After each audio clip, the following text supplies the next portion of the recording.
Introducing a simple laptop that's also budget friendly, and there are quite a lot of interesting things that I want to highlight for this laptop. So this laptop is priced at only 3,199 ringgit Malaysia, and it has an Intel Core 5 processor 120U with a 16-inch IPS LCD screen and also 16 gigs of RAM in total.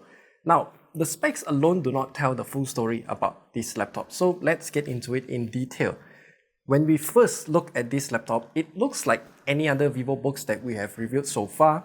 It's made mostly out of plastic, which is okay since that means this laptop is going to be rather lightweight. It has this ASUS logo badge, which I have no idea why they did this still.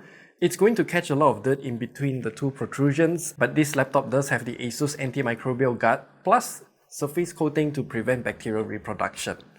Now, the specs on this laptop are, as mentioned earlier, the Intel Core 5 processor 120U with integrated graphics alongside 16 gigs of DDR4 RAM at 3200 megatransfers per second and 512 gigs of SSD. We have to do a bit of codename deciphering here. The Intel Core 5 processor 120U is actually based on Raptor Lake architecture, which means it's practically based on the 13th gen processor architecture. If the processor name has the word Ultra in it, that means it is using the new Meteor Lake architecture, which also has the new Intel Arc integrated GPU and also the AI capabilities and whatnot. Either way, how's the gaming capabilities of this laptop in particular? Well, I would have to say it's actually quite good. We ran Genshin Impact at the lowest graphical settings and it is able to maintain somewhere near 60 FPS throughout the entire gameplay session. Surprisingly, the laptop in this fan is also rather quiet as well, and the highest temperature that I've seen is only at around 75 degrees Celsius. Halo Infinite ran great above 30 FPS at all times at the lowest graphical settings, and I had a pretty good time on this laptop while playing that game. By the way, the speakers on this laptop also sound decent as well, so have a listen here.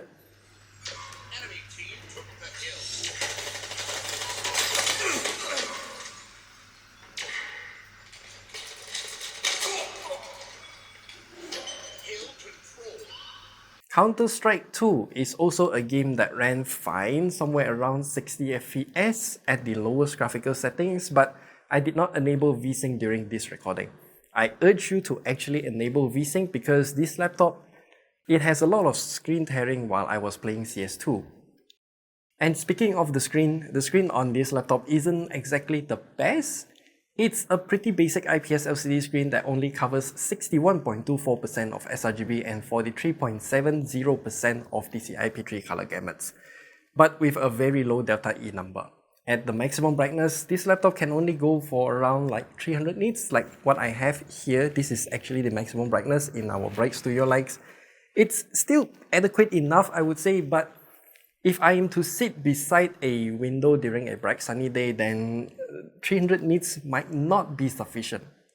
Honestly, this screen is still good enough for office usage. Since the colors aren't that vivid or contrasty, I do think it's a bit more comfortable if we want to just look at text on a monochromatic background.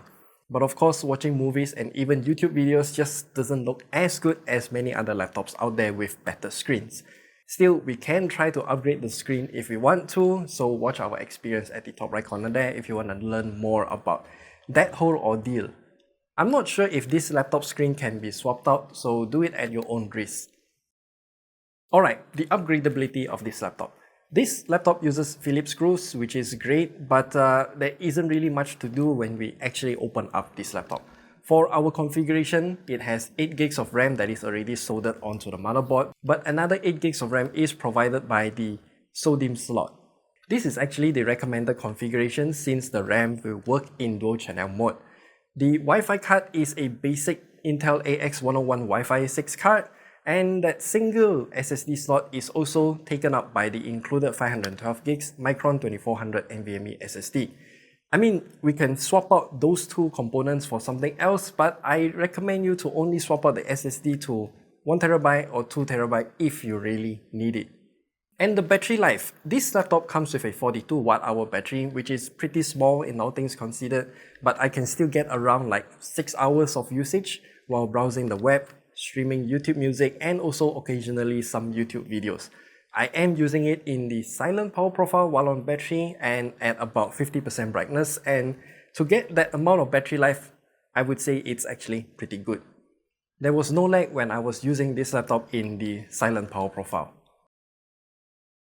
As for the ports, we have quite a lot of them on this laptop here. They are at most 5 gigabits per second, and I think that's just fine. Surprisingly, we can also charge this laptop using that single USB Type-C port, and that is just magnificent. By the way, this laptop only uses 45 watts maximum, as stated on the official power break for this laptop. That doesn't mean this laptop will take up 45 watts all the time. Still, I was surprised by the performance that it has to offer while taking less than 45 watts most of the time. That single USB 2.0 port at the left side of this laptop is made for external mouse usage, and that is not because the trackpad on this laptop sucks. The trackpad is actually quite good, but it's just that the palm rejection on this trackpad is just not that good, and I personally prefer to use a external mouse, so that USB 2.0 port is actually perfect for that purpose. It even has a fingerprint reader so that we can quickly unlock the laptop too.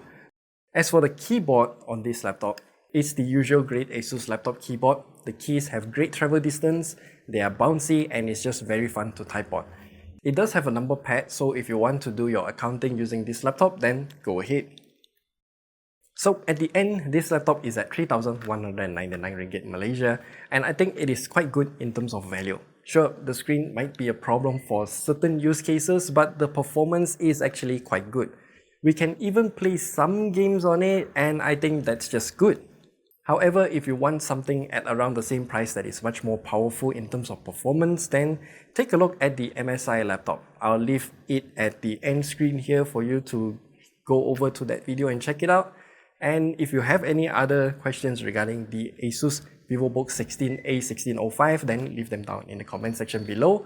And I think this is just a very good all-rounder laptop. So yeah, do like and subscribe, and I'll see you guys in the next video.